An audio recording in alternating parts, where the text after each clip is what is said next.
আরমা স্ট্রিটে একটি প্রিন্টিং প্রেসে অগ্নিকাণ্ডের ঘটনায় চাঞ্চল্য। আরমা স্ট্রিটের 106/3 দোতলা প্রেস বিল্ডিংয়ে আজ সকাল সকাল আগুন লাগে।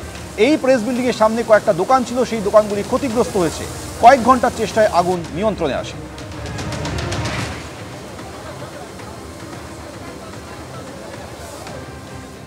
আরমা স্ট্রিটের 106/D প্রিন্টিং প্রেস, সেখানেই এদিন সকালবেলাতে আগুন লাগে। এই মুহূর্তে দমকলের 4টি ইঞ্জিন কাজ করছে।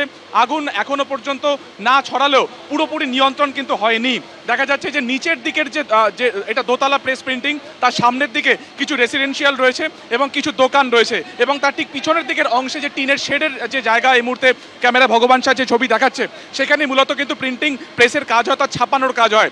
এদিন সকালবেলাতে স্থানীয় যারা বাসিন্দারা, তারা সেখান থেকে কালো ধোঁয়া বেরোতে দেখেন, আগুনের শিখা তারা দেখেন, এবং সঙ্গে সঙ্গে তারা দমকলকে খবর দেন। দমকল সঠিক সময় আসে এবং তারা কিন্তু এই আগুন নিয়ন্ত্রণের কাজ তারা শুরু করেন। যেটা তোমাকে বলছিলাম যে আশপাশে দেখতে পাচ্ছি এটি হাই রাইজ বিল্ডিং রয়েছে, একদম ঘিঞ্জি যে জায়গা, সেখানে দাঁড়িয়ে সবথেকে বড় চ্যালেঞ্জ ছিল যে এই আগুনকে দ্রুত নিয়ন্ত্রণ করা।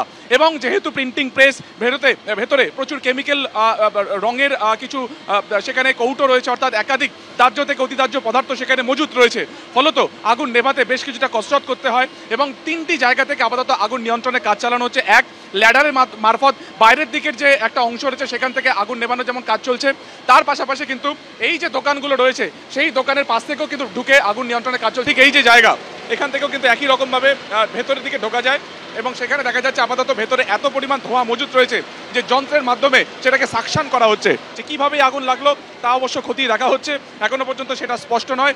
এবং দমকলের তরফে একাধিক জায়গা থেকে কিন্তু এই আগুন নেভানোর তারা চেষ্টা করছেন। আপনার কি এখন দোকানের কি অবস্থা?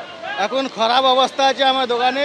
আগুন লাগলো সকালে, আমি বাড়িতে ঘুমাচ্ছিলাম, আর ফোন করলে পাড়ার লোকের বন্ধুরা কি আগুনে লাগছে।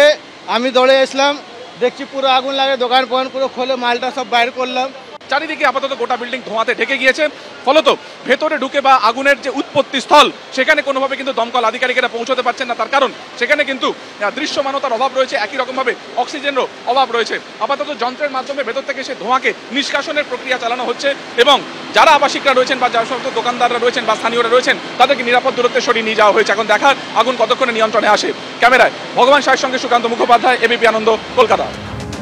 এই অগ্নিকাণ্ডের জেরে গোটা এলাকা কালো ধোঁয়ায় ঢেকে যায়, এবং এই প্রিন্টিং প্রেসের সামনে সারিবদ্ধ দোকান ছিল। আগুন লাগার কারণে সে কয়েকটি দোকান ক্ষতিগ্রস্ত হয়েছে।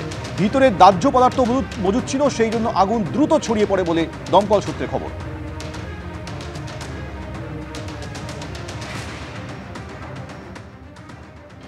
সকাল থেকে উঠে দেখছি ধোঁয়া ধোঁয়া, ভেবেছি রুটির দোকানে ধোঁয়া।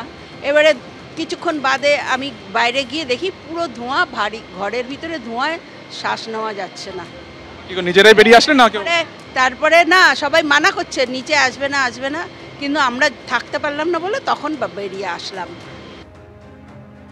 আর এই অগ্নিকাণ্ডের জেরে তৃণমূল এবং বিজেপির মধ্যে রাজনৈতিক তরজা শুরু হয়েছে। স্থানীয় কাউন্সিলর তিনি ষড়যন্ত্রের তত্ত্ব দেখছেন।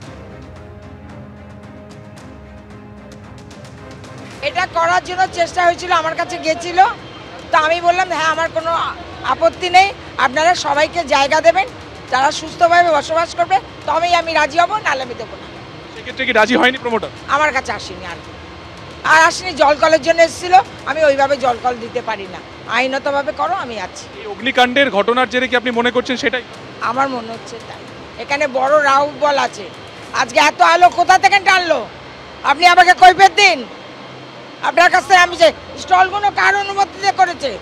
আপনি তো কাউন্সিলর, আপনার অনুমতি না হয়নি? না, আম খাবো, আম চলে যাবে নিচে। কার বিরুদ্ধে অভিযোগ? এই অভিযোগ আপনি কার বিরুদ্ধে? যে আছে দমন ঘোষ।